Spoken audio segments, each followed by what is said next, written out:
Bonjour les addicts, comme promis avec un peu de retard, voici la troisième fac de la chaîne pour célébrer les 10 000 abonnés. Avec 3500 abonnés de retard. Parce que je suis un gros flemmard. Merci de me soutenir, certains et certaines le font depuis le début. Merci du fond du cœur. Passons à cette fac qui risque d'être très longue parce que vous m'avez envoyé plein de questions. Adrénaline DZ, alors Emily in Paris, on en dit quoi monsieur le Binge Doctor? PS, j'ai appelé internet, ils m'ont dit que t'étais le boss des séries. Ah bah si même internet le dit, j'accueille cette distinction avec beaucoup d'honneur et de fausse modestie. Pour Emily in Paris, j'ai déjà fait une vidéo sur le sujet où j'explique en quoi j'ai des sentiments contraires. Avalona Mimi. Coucou, c'est possible de faire un feat avec toi? Et sinon est-ce qu'il y aura plus de tournage de l'enfer? J'adore. Eh bien oui, hein, mes DM sont ouverts, si tu veux faire un feat, bah ouais, contacte-moi. Pour le tournage de l'enfer, oui, il y en a d'autres qui sont prévus, mais je vais également faire une sorte de spin-off, parce que des tournages de l'enfer, et heureusement d'ailleurs, il y en a pas eu tant que ça, du moins pas tant qui justifierait une grosse vidéo. Mais j'ai aussi envie de compter les coulisses turbulentes de certaines séries, pas au point qu'elles soient infernales. Ça d'ailleurs ce sera le sujet de la prochaine vidéo, juste après cette fac. Donc stay tuned. Baby67 Chevy, qu'est-ce que tu penses de Supernatural? La manière d'intégrer ce que j'aimais dans les séries des années 90, genre Buffy, X-Files, le moderniser un peu plus avec un côté un petit peu plus sombre, mais aussi une très belle histoire d'amitié fraternelle, qui remplace les histoires d'amour souvent de mise, un très bon univers, une maîtrise parfaite de l'horreur, du drama, de l'humour, parce qu'on rigole quand même aussi dans Supernatural. J'aime beaucoup Supernatural. Britine71, que préfères-tu grignoter devant tes séries télé favorites? Pizza, tiramisu et diabète. Bullmacoon me demande si j'ai, pour le fun ou même plus sérieusement, écrit ma propre série ou à l'écriture de scénarios. Alors j'ai écrit 2 courts-métrages, des scénarios de longs-métrages, en fait j'en écris un en ce moment, j'ai écrit toute une outline, et je voudrais le développer en spec script. Après avoir écrit plusieurs nouvelles, j'essaie d'écrire mon premier roman. Camarade Totov, plusieurs questions. Les chaînes historiques ont-elles encore un avenir face aux plateformes? Je pense, mais elles vont proposer du contenu de niche maintenant. Ça va parler à certains publics, au pluriel.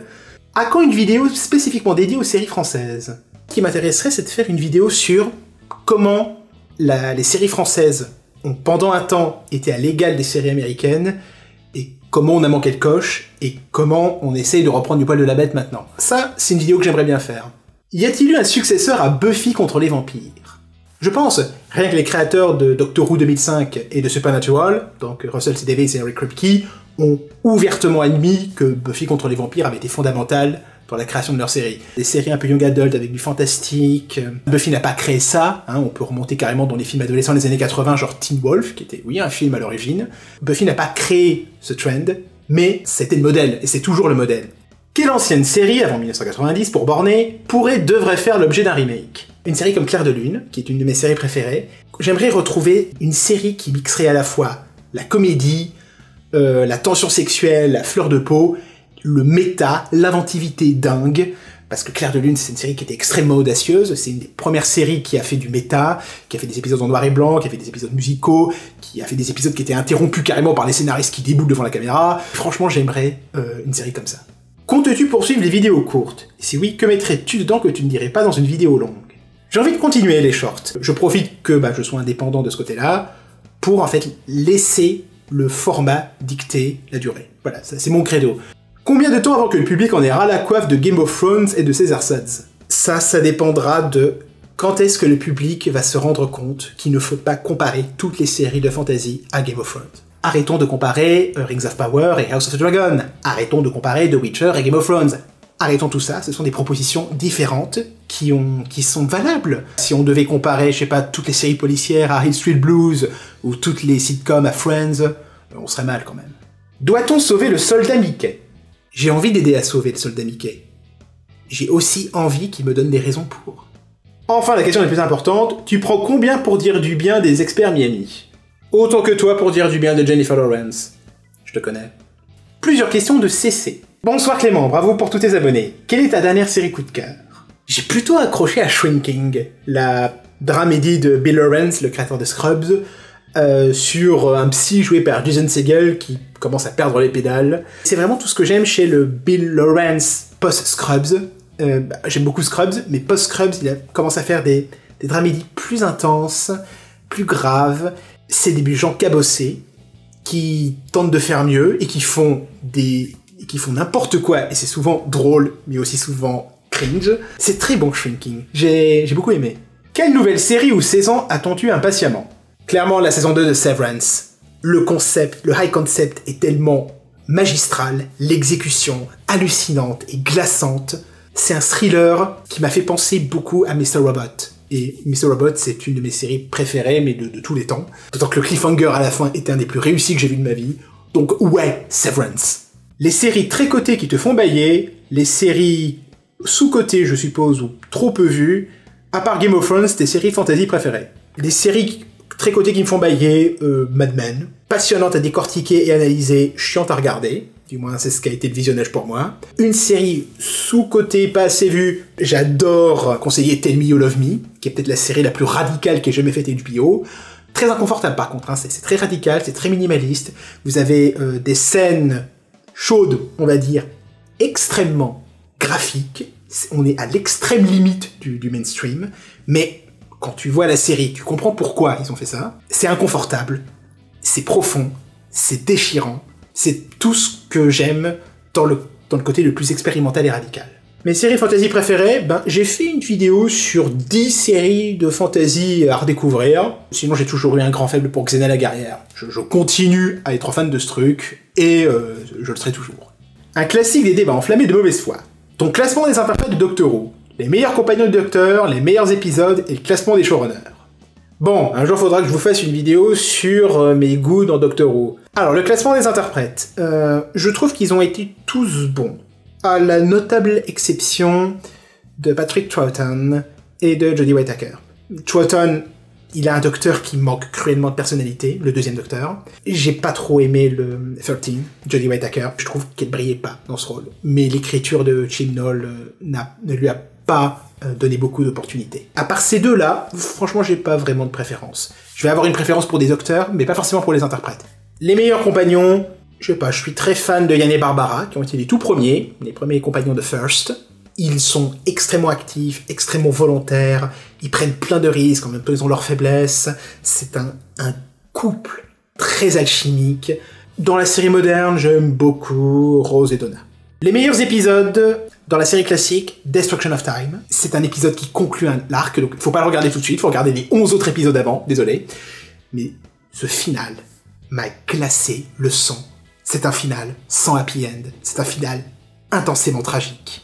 C'est un final qui m'a laissé sur le cul. Sinon, mon épisode préféré de la série moderne, ça reste Heaven Sent.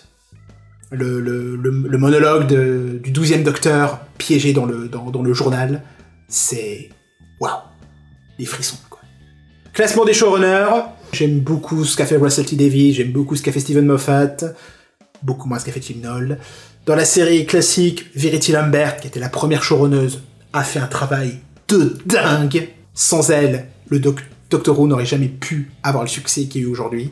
Robert Holmes, bien sûr, qui a été le grand showrunner de la période classique. As-tu un ou une scénariste préférée dont tu suis toutes les séries, idem pour les acteurs ou actrices? David E. Kelley, qui a fait, juste dans les années 90 et les années 2000, les meilleures séries judiciaires. Récemment, je trouve qu'il s'est un peu perdu, même s'il a fait de Big Little Lies en 2018, je crois. Aaron Sorkin, voilà, le spécialiste des dialogues mitraillettes. Voilà, 4 séries, toutes brillantissimes, mais il n'a plus fait de séries depuis le début des années 2010, donc je crois que malheureusement il a tourné la page. Russell T Davies, il est impressionnant. Ce mec aligne les chefs-d'œuvre depuis le premier Queer as Folk. Ça n'arrête pas, hein. Doctor Who, Cucumber, Banana, It's a Scene, Years and Years. Il n'arrête pas, ce mec. Sinon, Michaela Coel. J'avais pas trop aimé Chewing Gum, mais I May Destroy You m'a mis une claque tellement monumentale que j'ai décidé de regarder toutes ces séries dorénavant. Mes acteurs préférés, donc Hugh Laurie et Catherine Winnick, je regarde tout ce qu'ils et elles font. Chris Knight. À quel moment as-tu cessé de te considérer comme un simple spectateur pour te définir comme sériephile, et quelles séries ont permis ce déclic? Et que penses-tu de Degrassi High? Alors rapidement pour la deuxième question, j'ai pas trop vu Degrassi High. J'ai vu quelques épisodes, j'ai trouvé ça pas mal, mais ça m'a pas plus intéressé que ça. Là où j'ai vraiment franchi le cap, c'est après mon premier visionnage du Prisonnier, la série des années 60, à la fin du dernier épisode, du 17e épisode, qui est peut-être le plus grand épisode que j'ai vu de ma vie. J'avais tellement de trucs en tête, je sentais que j'allais exploser si j'écrivais pas dessus. Du coup, j'ai décidé d'écrire tout ce que je pensais de la série, et notamment de son final. Et je crois que pour le final, j'ai écrit une douzaine de pages. Tellement j'étais waouh. Et c'est la première fois que j'ai écrit une critique de série. Et parce que ça devait sortir. J'ai fini par y prendre goût, j'ai écrit pendant 8 ans, puis je suis passé à la vidéo avec YouTube, et j'en suis très content. Est-ce que tu parleras de Babylon 5, d'X-Files, et l'étude des comics et romans issus du Buffyverse? Babylon 5 j'aimerais beaucoup, mais Durandal a déjà fait une très bonne vidéo dessus, donc je sais pas si je pourrais vraiment apporter quelque chose. Et pour X-Files, ouais, c'est prévu que je fasse un truc sur X-Files, mais alors il va me falloir du temps, parce qu'on a quand même 11 saisons à débriefer. Pour le Buffyverse, ouais, j'ai lu les comics, pas vraiment les romans. Angel and Faith. J'aime beaucoup ces comics parce que, Faith, quoi. Faith, c'est un de mes personnages préférés, tellement badass, tellement allumé, tellement destroy, et le duo avec Angel fait des bordels d'étincelles. Combien coûte un pain au chocolat, monsieur, combien? Pour faire un pain au chocolat, il faut 2 tranches de pain et une barre de chocolat. Donc, quelques dizaines de centimes. Estuaire 44. Si tu devais conserver qu'une seule plateforme, laquelle serait-ce? J'aime beaucoup ce que fait Prime Video, j'aime beaucoup leur programme. Netflix, j'ai de plus en plus de mal. Prime Video, je trouve que ça tient bien. Salto aurait-il pu s'en sortir en fusionnant avec Madeleine? Salto est arrivé trop tard, je crois pas qu'ils auraient humainement pu durer. Penses-tu aborder des sujets autres que les séries dans des vidéos hors sujet, éventuellement sur une chaîne secondaire? Alors la chaîne secondaire, c'est pas en projet. D'autres sujets, bah oui, parler de musique, j'ai déjà fait quelques vidéos un peu musicales, parce que ça me permet de parler de ma première grande passion, qui reste la musique classique. J'aimerais parler un petit peu de certains trucs de fantasy qui me passionnent. J'ai une vidéo en tête, dont j'ai commencé déjà à faire des recherches dessus, qui sera sur un personnage de fantasy que j'aime beaucoup.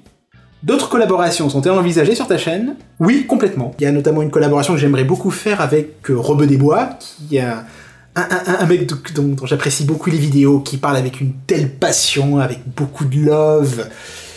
En plus, il aime beaucoup le cinéma d'action, et on se retrouve un peu sur ça. Les 2-3 collaborations que j'ai faites, j'ai adoré ça. Moi, je veux continuer.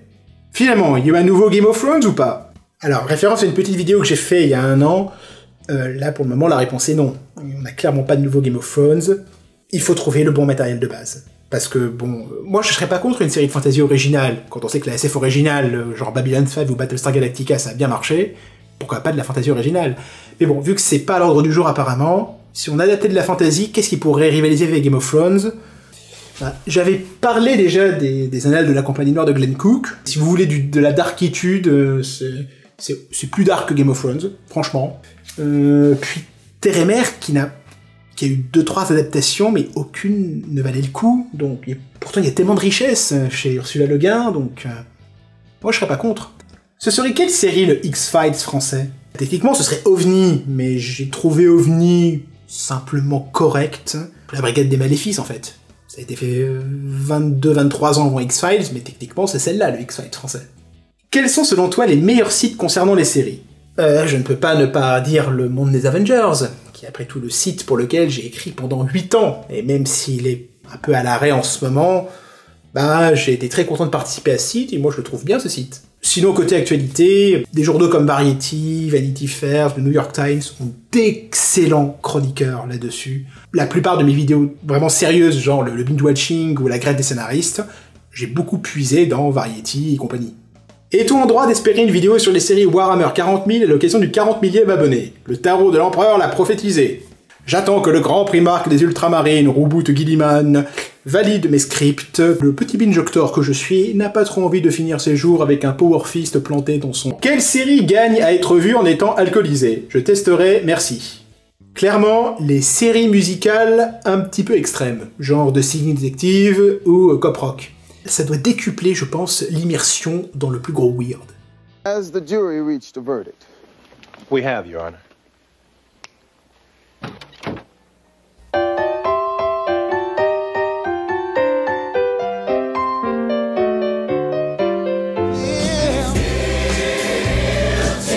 I want to thank the jury. And I'd like to thank my wife. Flylo veut mon avis sur la série Lost et si un épisode de Tournage de l'Enfer est prévenu pour Desperate Housewives. J'ai pas un grand amour pour Lost, donc c'est pas prévu. Mais bon, une chaîne comme Dharma 7 fait d'excellentes vidéos dessus. Par contre, c'est prévu que je fasse une vidéo tournage de l'enfer sur Lost. Est-ce qu'il y aura un tournage de l'enfer sur Desperate Housewives? Laissez-moi faire mes recherches, et je vous dirai si j'en fais un tournage de l'enfer ou pas. Quelle est la série que tu aimes le moins, et pourquoi? J'ai répondu des séries déjà comme Grey's Anatomy ou Gossip Girl. Là, pour le coup, je suis vraiment sur 13 Reasons Why. En tant qu'ancien harcelé, je trouve que 13 Reasons Why est une série nocive. C'est extrêmement toxique, c'est complètement erroné sur les mécanismes de dépression, de suicide, de harcèlement, de souffrance. Il y a un côté sensationnaliste que je vomis. Pour moi, c'est pas seulement mauvais, c'est toxique. Que penses-tu de cette tendance des séries à avoir un nombre microscopique d'épisodes sans que ce soit justifié par un cast? Théoriquement, c'est pas un problème. J'aime bien les séries qui ont un nombre court d'épisodes. Il y a quand même deux gros travers. Premier travers, c'est que le streaming ne fonctionne que sur ça, et que ça finit par bouffer les séries qui avaient 20-22 épisodes par saison. Et encore dites-vous que dans les années 50, ça pouvait aller jusqu'à 40. Pour moi, les séries, c'est pas seulement le feuilleton. C'est aussi le côté épisodique, avec un épisode égale une histoire. Le fait que le feuilleton ait bouffé l'épisodique, ça me fait un peu mal. La deuxième raison, c'est que le nombre microscopique d'épisodes, ça j'en parle dans ma vidéo sur la grève des scénaristes, ça a foutu les scénaristes dans la merde. Et aujourd'hui, le job le plus safe pour un auteur, c'est quand t'es dans une série avec beaucoup d'épisodes. Johara Khelif, quelle est la série à laquelle tu t'identifies le plus et pourquoi? C'est égalité entre Angela 15 ans et Les Vies rêvées d'Erika Strange. Angela 15 ans, c'est plus le personnage de Brian, qui est un peu un portrait craché de moi dans ses qualités comme ses défauts. Tellement un portrait craché de moi que ça en devient un peu perturbant. Et Les Vies rêvées d'Erika Strange, parce que je m'identifie à fond à Erika Strange. Ses doutes, ses problèmes, ses faiblesses, ses erreurs. Ouais, Erika Strange, complètement. Question de Lady Serious Addict. Mon top 5 des livres sur les séries, mon organisation dans le visionnage de séries, et si je devais changer une musique de générique, ce serait laquelle et par quoi tu la remplacerais?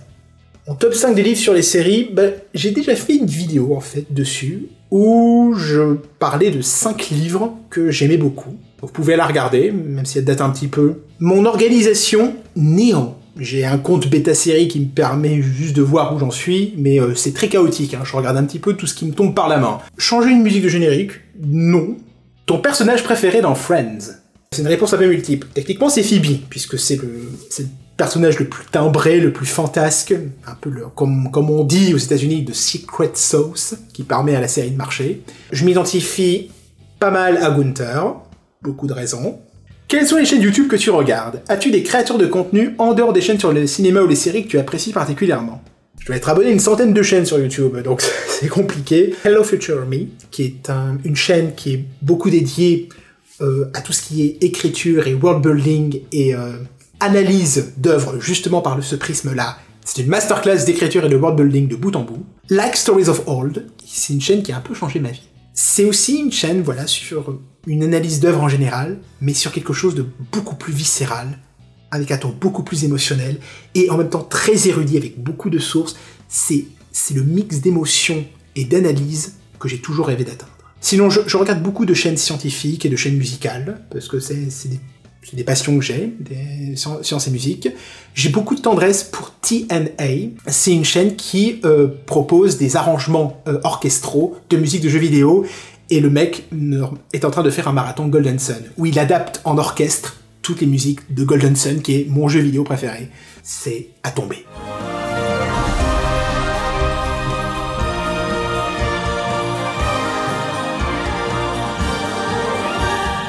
Les chats c'est con. Quelle série tu n'as pas aimé, mais avec un regard nouveau tu as aimé? Sex and the City et Kaamelott. 5 ou 6 tentatives à chaque fois avant que je trouve le bon angle. Pour Sex and the City, j'étais un peu déçu de ce que ça disait sur le sexe. Et en fait, j'ai mis du temps à me rendre compte qu'en fait, c'est une série qui parle surtout de relations. De relations, de rapports de pouvoir en couple. Et en fait, quand j'ai compris ça, j'ai adoré Sex and the City. Kaamelott, c'est pareil. Je crois que j'ai juste tombé sur les moins bons épisodes, et j'aimais pas cet humour-là. Puis quand je suis tombé sur des épisodes qui m'ont vraiment fait rire, j'ai suivi Kaamelott de bout en bout. Lindsay Lewis. Est-ce que tu penses t'investir plus dans YouTube que tu ne le fais? Paradoxalement, je crois que je m'investis trop sur YouTube. Ça a d'ailleurs un peu ruiné ma santé mentale à partir de 2021, et c'est pour ça que j'ai commencé à lever le pied sur la fréquence de vidéos. Jusqu'en 2020, je postais une vidéo par semaine, et à partir de 2021, c'est plutôt une fois toutes les 2-3 semaines, voire même une fois par mois. Et je vous jure, ma santé mentale s'en porte mieux. Est-ce que tu penses plus mettre en scène le côté docteur de ton pseudo? Oui, peut-être, mais j'ai une flemme monstrueuse, vous n'imaginez pas. PS, tu connais Ernan Glad? Tu parles de cette web-série d'une 40aine d'épisodes qui raconte des voyages aventureux sur les mers et les océans, avec plein de mystères et de magie et de... C'était très bon, je me suis bien régalé. Merci. Lucie, il était une fois. Est-ce que tu as déjà succombé au K-drama? C'est un gros manque. Et d'ailleurs, j'avoue, je ne regarde pas beaucoup de séries asiatiques. Je le regrette. Si tu ne devais garder qu'un seul épisode de Buffy, hors Hush et Once More with Feeling, j'ai jamais caché que mon épisode préféré de Buffy, c'était Patient. 17e épisode de la saison 2, un épisode sur la beauté du mal, l'attraction du mal, et comment, en croyant triompher, le mal se prend aussi les pieds dans le tapis. C'est brillant, c'est fin, c'est vénéneux, c'est déchirant, c'est un épisode déchirant, si vous avez vu l'épisode, vous savez pourquoi il est déchirant cet épisode. Patient, ça m'a explosé la tête comme aucun autre épisode de Buffy l'a fait. Comment vas-tu vraiment ? Laisse-moi me débarrasser de toutes les diversions, de toutes les personas et de toutes les illusions que je me suis forgées pour empêcher d'atteindre mon vrai moi, et je répondrai à ta question. Tu n'as pas parlé de Sentinel, Demain à la Une, et Sydney Fox, Highlander et Dark Angel. Tu aimes bien ces séries, tu en parleras, tu en feras un top 10 des séries de ces années. Un top 10 des séries de la trilogie du samedi ou des années 90, totalement. Je veux. Par contre, les séries dont tu parles, elles font pas partie des séries que je préfère, sauf Dark Angel. Dark Angel, dans mon souvenir, c'est très cool, mais il faudrait que je la revoie. Ouais, Sydney Fox, c'était amusant. Il y avait un côté légèrement nanar qui était rigolo, mais j'ai pas non plus une grande affection pour Sydney Fox. Mokona Alabasta. Félicitations, tu avais pas un chat? Non. Out for a Walk, bitch. Hein, on sent que c'est un fan de Buffy. Quelle est ta scène préférée qui t'a le plus marqué de Buffy? Quelle est ta scène préférée qui t'a le plus marqué de Roswell? Et aimes-tu Vampire Diaries? Ma scène préférée de Buffy, la fin de la saison 6. Xander face à Willow. C'est tellement bouleversant. Xander n'a jamais été aussi grand que dans cette scène. La scène qui m'a le plus marqué de Roswell, j'aime beaucoup le discours final de Max, dans le dernier épisode. Un éloge à la différence qui aurait pu sonner cucu, mais avec la plume de Jason Katims, ça passe tout seul. Vampire Diaries, jamais accroché. Rick Sanchez, j'ai peur. Alors, pour le binge-watching, il y a deux écoles. La première, c'est chocolat chaud, marshmallow, gâteau. La seconde, c'est chips, pizza, junk food. T'es dans quelle équipe, sucré ou salé? Il y a 2-3 ans, j'aurais dit la première. Maintenant, je suis plutôt dans la deuxième. Et oui, je continue de manger de la junk food. Quoique, depuis que j'ai fait ma vidéo sur le binge-watching, je tente de réduire. Et je suis content de dire que j'ai réussi à réduire. Mais oui, il y a encore quelques sachets de chips et de boîtes à pizza qui traînent dans un coin. SB. Les séries qui ont marqué ton enfance-adolescence. Mon enfance, j'ai pas trop de souvenirs. J'ai regardé un peu Chapeau melon et bottes de cuir et, je sais pas, les séries d'animation qu'il y avait sur TF1, sur Canal+, sur France 2, France 3, je regardais ça. Pour l'adolescence, c'était surtout la trilogie du samedi. Donc, surtout le Caméléon. Et puis, Friends, que j'ai découvert sur France 2 à l'époque. Ouais, Friends et le Caméléon pour l'adolescence. Small Things. Combien de temps d'écriture, tournage, montage pour une vidéo en moyenne? Faut compter une centaine d'heures à chaque fois. Avec 80% sur le montage, comme vous vous y attendez. Sylvain, si Alain Carazé et Martine Wickler sont sur Deep Space Nine, où sont perchées les framboises? Eh bien, selon la directive première, les framboises n'ont pas le droit d'interférer. Tetsuo Tamba. Quelle est ta meilleure série humoristique anglaise? He's not a moron. Meg, he made a tower of cows. She's pan, she's bi. One day it's orcs, the next day it's vampire priest. 1 second. I just need to go and murder my father. Again. Here comes a dopamine rush. Format de série préféré, j'en ai pas. Du moment que l'histoire, la réalisation, l'acting, du moment que l'important est bon, je me fous que ce soit une mini-série de 3 épisodes ou une saison de 45. Mes 5 films préférés.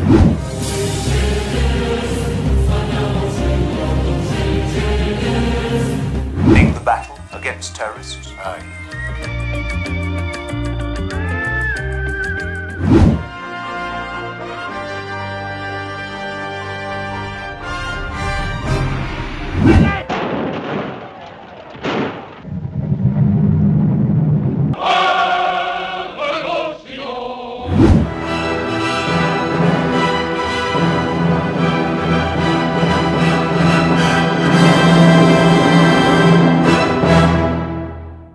Comment choisis-tu tes sujets de vidéo? Avant, j'essayais de réagir un peu à l'actu. Maintenant, je le fais pas parce que c'est épuisant et que, de toute façon, on se fait toujours bouffer par les gros posters sur YouTube. Franchement, un sujet qui me passionne et où je peux trouver de la documentation. Si vous avez les deux, vous avez tous les sujets que j'ai envie de faire. Ta plus belle surprise côté série en 2023. J'ai bien aimé The Night Agent. J'étais curieux de voir ce que faisait Sean Ryan, qui a quand même créé The Shield. On n'avait pas trop entendu parler de lui pendant 5-6 ans, il a fait quelques projets qui ont un peu échoué. Et The Night Agent, c'était cool. Vous avez vu, j'aime bien le côté un peu espionnage, thriller, action, un peu à fond la gomme. Donc ouais. Ta plus grande déception 2023, Willow. Ça s'est terminé début janvier. C'était terne à mourir. Je comprends vraiment pourquoi ça n'a pas été renouvelé, mais après ça méritait vraiment pas que HBO Max la retire de sa plateforme. Ça c'est dégueulasse. Commençons les reboots de séries. Le reboot c'est legit. Tu peux être aussi créatif dans un reboot que dans une série originale. Vous prenez des séries qui ont été acclamées comme House of Cards, c'était un reboot. Battlestar Galactica, c'est un reboot. Euphoria, c'est un remake/reboot. Après, j'aurais tendance à dire au studio, est-ce que vous avez remarqué que les grands succès qui ont formé notre imaginaire collectif, c'était quasiment tout le temps des œuvres originales. Donc moi je dis pas non au reboot, mais si vous voulez produire le prochain truc qui va renverser l'imaginaire actuel, faut pas chercher du côté des reboots. La série qui aurait dû s'arrêter depuis longtemps. Sans surprise, Prison Break. C'est typiquement le genre de concept qui ne pouvait tenir que sur une seule saison. Et en effet, sur une saison, ça a marché. Et puis on a une saison 2, une saison 3, une saison 4, une saison 5... Mais après, la musique de Ramin Djawadi est restée excellente, alors... Tu penses quoi des séries françaises? La meilleure, la pire selon toi? Les séries françaises, je veux croire qu'on est en train de rattraper notre retard et qu'on va proposer des super séries. Ça va prendre encore du temps, on a commencé vraiment à se réveiller fin des années 2000, mais je suis confiant. Maintenant, ma série préférée française, ça reste Les Rois Maudits, la version 72. La pire série française... Commissariat Central. Ne regardez pas. Fuyez, pauvre fou! Vivre en campagne, Mathieu. Nip Tuck, série qui a ouvert la porte à la modernité et au n'importe quoi. Du moins, elle y a contribué. Mais c'est vrai que Nip Tuck a proposé une liberté de ton, de thème et d'audace, jusque-là juste en zoomant auparavant. Il y a eu Oz, il y a eu Nip Tuck, et à L2, elles ont changé de game. York 79, tout. Si Netflix débarque et te donne carte blanche pour faire une série, de quoi parlera-t-elle? Certainement une série de fantasy. Les idoles, c'est Tolkien, c'est Jordan, c'est Cook, c'est Le Guin, Et enfin, Zariasvel, à quand un débat Benjol versus Puffy? Bon, je suis très biaisé, hein, moi je suis Puffy complètement, mais ouais, ce serait une très bonne idée de vidéo, je vais la noter d'ailleurs. Franchement, il y a des trucs à dire, surtout quand on voit aussi les comics.